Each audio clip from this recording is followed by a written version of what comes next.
आपने सोचा होगा पढ़ाई करने के बाद सक्सेस मिलेगी, लेकिन अगर पेपर ही लीक हो जाए तो? NEET leak, NET cancel, UPSC का पेपर तो टेलीग्राम पर बिक रहा है। वो नहीं बता रहा था पेपर लीक कराते हैं। इसकी माँ का, ओ भाई धीरे बोल, पेपर मांग रहा है कि चूरन की गोली।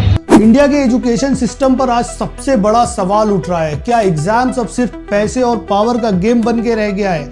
आइए आज के इस वीडियो में हम डीपली समझते हैं कि ये पेपर लीक कैसे होते हैं, इसमें कौन लोग इन्वॉल्व होते हैं और सबसे बड़ी बात कि इसका सलूशन क्या है। हेलो दोस्तों, आज हमारे देश का युवा चाहे जॉब की लाइन में लगा हो या फिर स्कूल कॉलेज के एडमिशन की लाइन में, दोनों जगह पर वो सेम प्रॉब्लम फेस करता है, पेपर लीक। इतना लीकेज तो छन्नी में भी नहीं होती है जितना कि हमारे देश में पेपर लीक हो जाते हैं। हमारे देश में कोई छोटे मोटे टुच्चे नहीं, बल्कि नीट, जेईई, यूपीएससी जैसे पेपर लीक होकर व्हाट्सएप और टेलीग्राम पर बिकने लगते हैं। असल में दोस्तों ये पेपर नहीं बिकते, बल्कि हमारे देश के लाखों युवाओं के सपने बेचे जाते हैं, और ये बेचने और खरीदने वाले दोनों ही हमारी ही सोसाइटी के पावरफुल और पैसे वाले लोग होते हैं। सबसे पहले बात करते हैं 2024 में जो मेजर पेपर्स लीक हुए हैं। 5 मई 2024 को नीट यूजी का एग्जाम होना था, लेकिन उससे एक दिन पहले यानी 4 मई 2024 को सोशल मीडिया पर नीट यूजी का पेपर सर्कुलेट होने लगता है। एनटीए जो नीट टेस्टिंग एजेंसी है उसने लीकेज वाली बात को डिनाई कर दिया, लेकिन इसी केस में बिहार पुलिस ने पटना में 13 लोगों को अरेस्ट किया, जिसमें से 4 वो कैंडिडेट्स थे जिन्होंने क्वेश्चन पेपर के लिए 30 से 50 लाख रुपए तक दिए थे। गुजरात मॉडल, जिसका नाम लेकर नरेंद्र मोदी 3 बार प्राइम मिनिस्टर बन गए, वहां के एक सेंटर पे पुलिस रेड करती है। पता चलता है कि यहाँ पर एक टीचर ने स्टूडेंट से कहा कि तुम उन क्वेश्चंस के आंसर मत देना जो तुम्हें ना आते हो, और उसने ये प्रॉमिस किया कि वो सही आंसर्स फिल कर देगा। पुलिस उस टीचर को 7 लाख रुपए के साथ अरेस्ट करती है और आगे इस केस को सीबीआई को हैंडओवर कर देती है। इन सब के बाद भी 4 जून 2024 को एनटीए नीट का रिजल्ट पब्लिश कर देती है। इस रिजल्ट में अनयूजुअल हाई रैंकर्स देखने को मिलते हैं जो मैथमेटिकली पॉसिबल नहीं। इसके बाद स्टूडेंट्स एनटीए पर सवाल उठाते हैं और रीटेस्ट की मांग करते हैं, लेकिन एनटीए और सरकार का जब कोई पॉजिटिव रिस्पॉन्स नहीं आता तब स्टूडेंट्स नेशन वाइड प्रोटेस्ट करते हैं।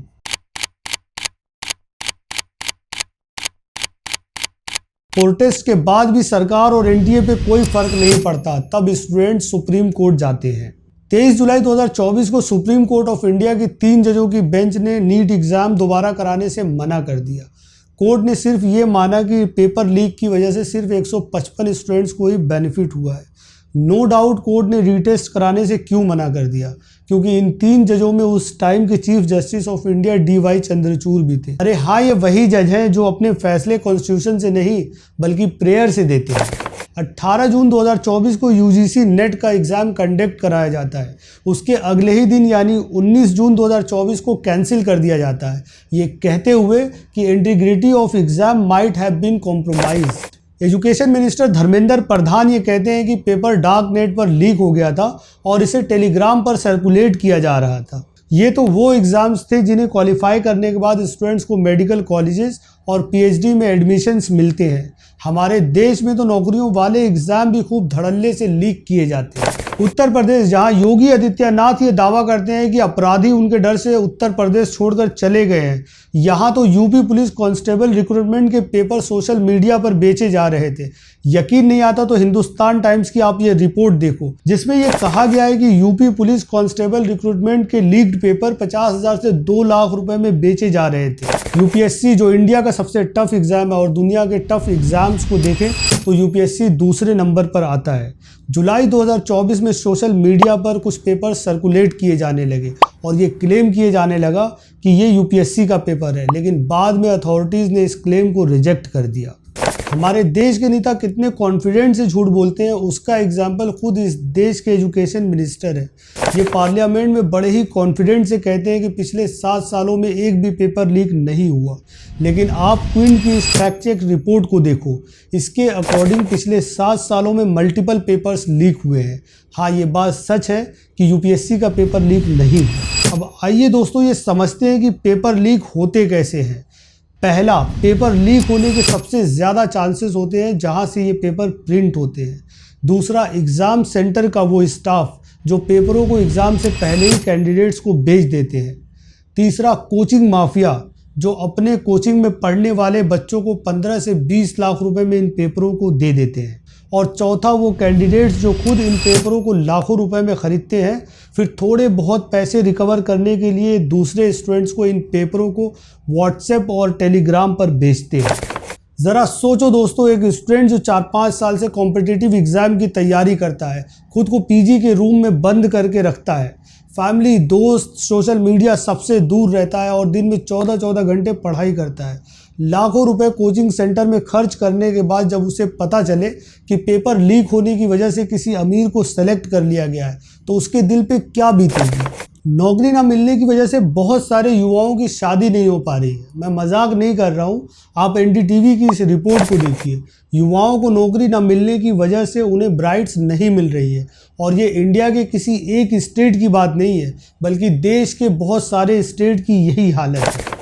किसी के घर की छत टपक रही है लेकिन वो अपना घर नहीं बना पा रहा है। किसी के पिता का इलाज होना है लेकिन वो इलाज नहीं करा पा रहा है। किसी की कॉम्पिटिटिव एग्ज़ाम देने की एज लिमिट ख़त्म हो रही है, लेकिन इस देश के नेताओं को ज़रा सा भी शर्म नहीं है कि एक ढंग से एग्ज़ाम कंडक्ट करा दे। बस ये नेता दिन रात विकास का आलाप गाते रहते हैं। मतलब ये तो वही बात हो गई कि विकास के नाम पे शौचालय बना दो, खाने को है नहीं, आदमी हगेगा क्या। अब इस वीडियो के बाद कुछ लोग आगे कहेंगे कि भाई तुझे क्या दिक्कत है पेपर लीक से, तो मुझे दिक्कत है।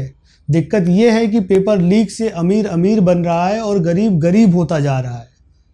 ज़रा आप सोचो, पेपर लीक कौन करता है? एक गवर्नमेंट ऑफिशियल जो रिश्वत ले लेकर अमीर हो रहा है।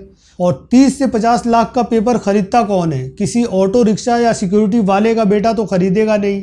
कोई करोड़पति ही होगा जिसे अपने निकम्मे बेटे को सरकारी नौकरी दिलानी होगी, वही इतने पैसे खर्च कर सकता है। यही वजह है कि हमारे देश में इलाज इतना महंगा है, क्योंकि ऐसे डॉक्टर जब सरकारी अस्पताल में जाते हैं तो वहाँ पर ये रिश्वत लेते हैं या अपनी क्लिनिक करके बैठ जाते हैं। और यही डॉक्टर अगर प्राइवेट हॉस्पिटल में जाते हैं तो वहाँ पे ये दुनिया भर के टेस्ट लिख देते हैं। इन दोनों केसेस में पिसता कौन है? गरीब आदमी। ये पेपर लीक स्टूडेंट्स के मेंटल हेल्थ, इकोनॉमिकल कंडीशन और ट्रस्ट सब कुछ तोड़ देता है। यहाँ तक कि बहुत सारे स्टूडेंट्स तो एग्ज़ाम के प्रेशर में सुसाइड तक कर लेते हैं। अब आखिरी में आते हैं इसके सल्यूशन पर। तो बहुत सारी कंट्रीज़ जैसे फिनलैंड, डेनमार्क, इटली और न्यूजीलैंड ने पेपर लीक्स रोकने के लिए इन्होंने इंट्रोड्यूस किया है डिजिटल इनक्रिप्टेड क्वेश्चन पेपर्स, जो एग्ज़ाम से सिर्फ 2 घंटे पहले ही अनलॉक होते हैं। Biometric attendance plus facial recognition system. इस सिस्टम से कोई अपनी डमी को एग्जाम में बिठा नहीं सकता। और इन्होंने एक नया सिस्टम इंट्रोड्यूस किया है, विसल ब्लोअर रिवॉर्ड सिस्टम। जो पेपर लीक की रिपोर्ट करे उसे रिवॉर्ड मिले, लेकिन हमारे देश में तो अगर कोई रिपोर्ट करता है तो उसे ही उठा के जेल में डाल देते हैं। और सबसे इम्पोर्टेंट, अकाउंटेबिलिटी।